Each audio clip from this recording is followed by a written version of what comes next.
नमस्कार, स्वागत है आपका बिहार समाचार में। बिहार की तमाम बड़ी खबरों की ओर बढ़ने से पहले एक नज़र सुर्खियों पर।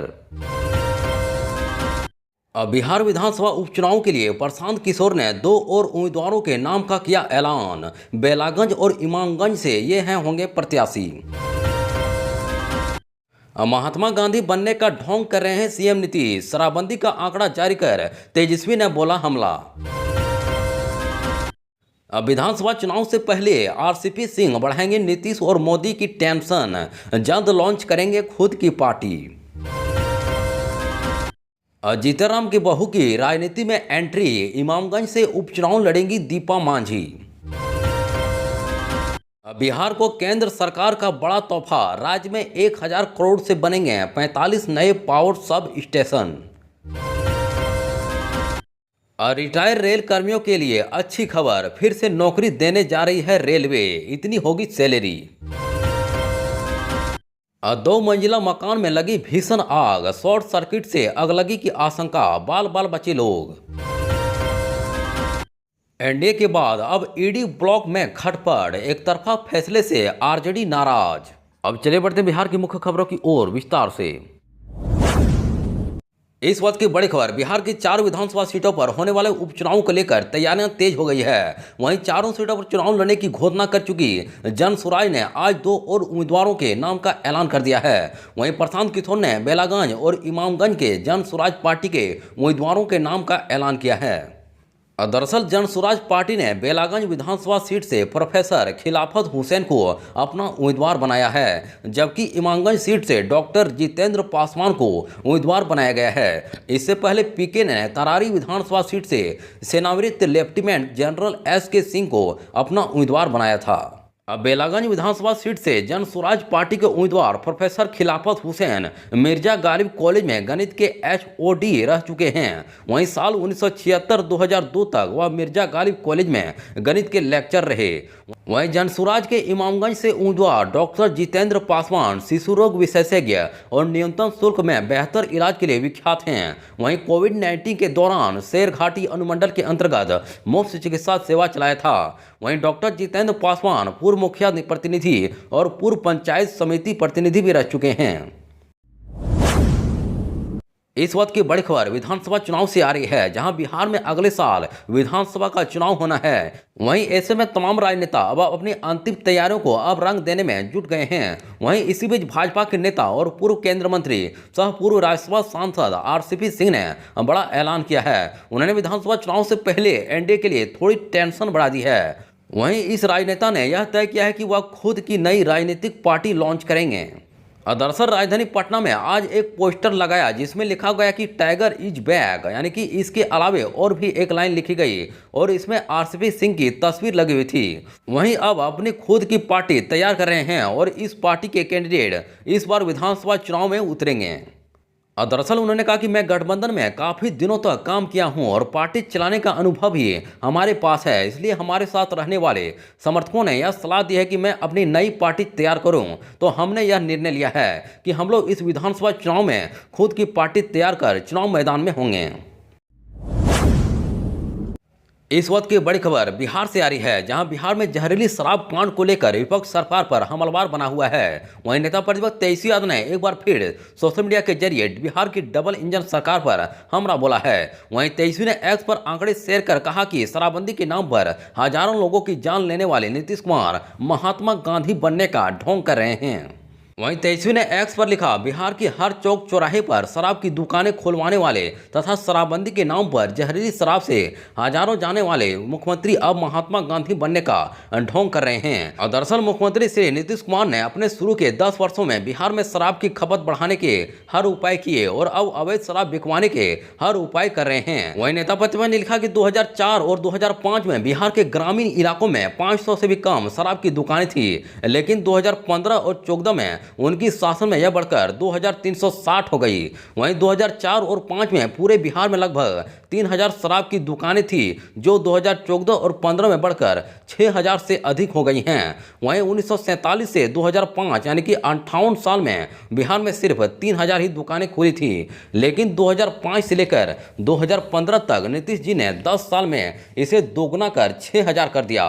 दरअसल 58 साल में बिहार में हर साल औसतन 51 दुकानें खोली गई, लेकिन 2005 और 2015 के 10 साल के नीतीश राज में हर साल औसतन 300 दुकानें खुली।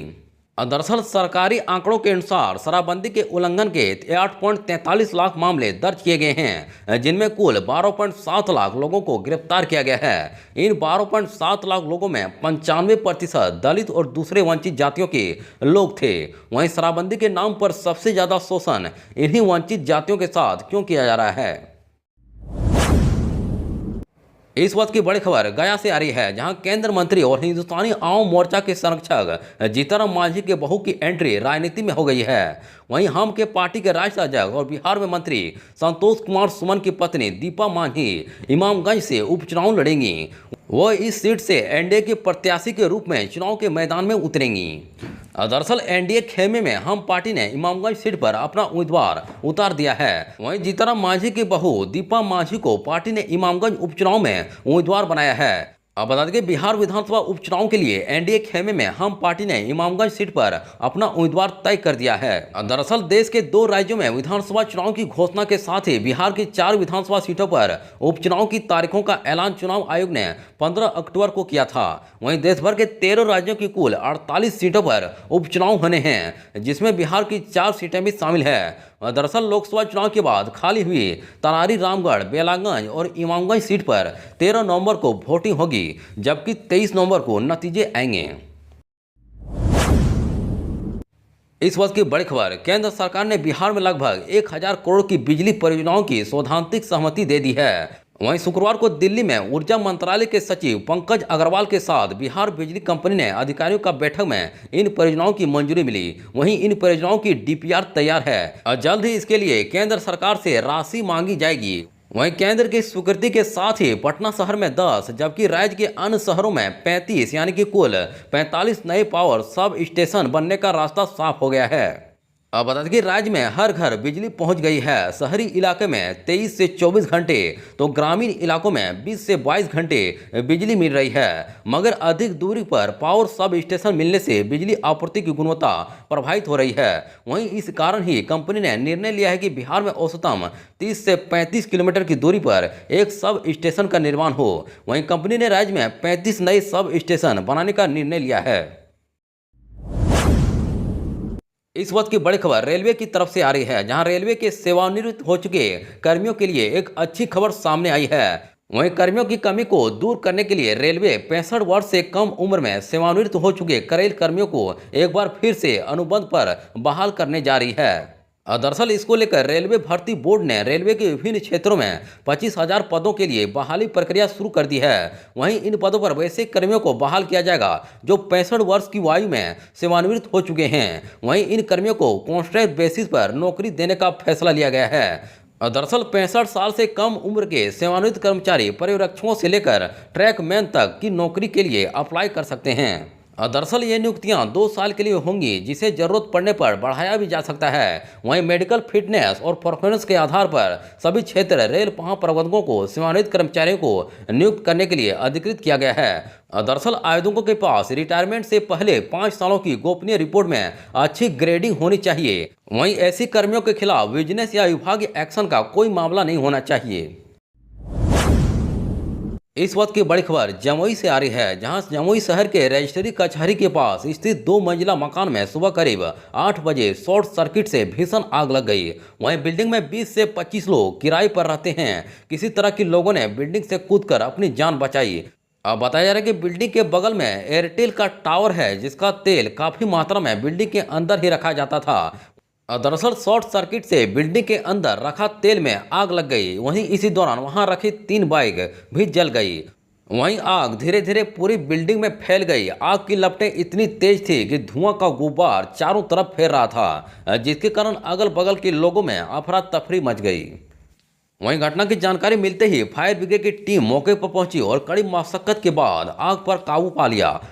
दरअसल फायर ब्रिगेड के सहायक पदाधिकारी अनूप कुमार ने बताया कि आग लगने की सूचना मिली थी। वहीं 3 बाइक, 1 रिक्शा और कुछ फर्नीचर का नुकसान हुआ है।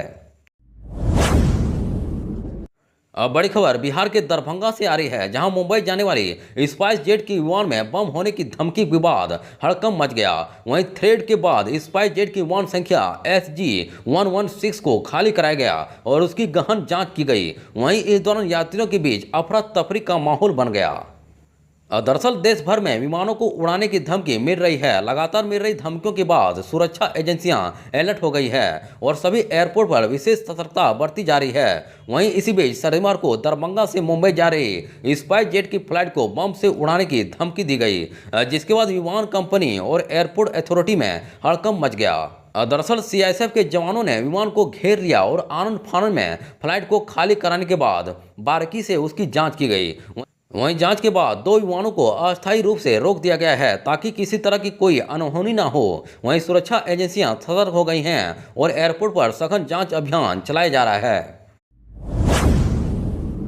इस वक्त की बड़ी खबर झारखंड से आ रही है, जहां झारखंड में विधानसभा चुनाव को लेकर जहां एनडीए गठबंधन में सीट शेयरिंग और उम्मीदवारों को लेकर उथल पुथल बची हुई है, वहीं ईडी ब्लॉक में भी हेमंत सोरेन के ऐलान के बाद खटपट शुरू हो गई।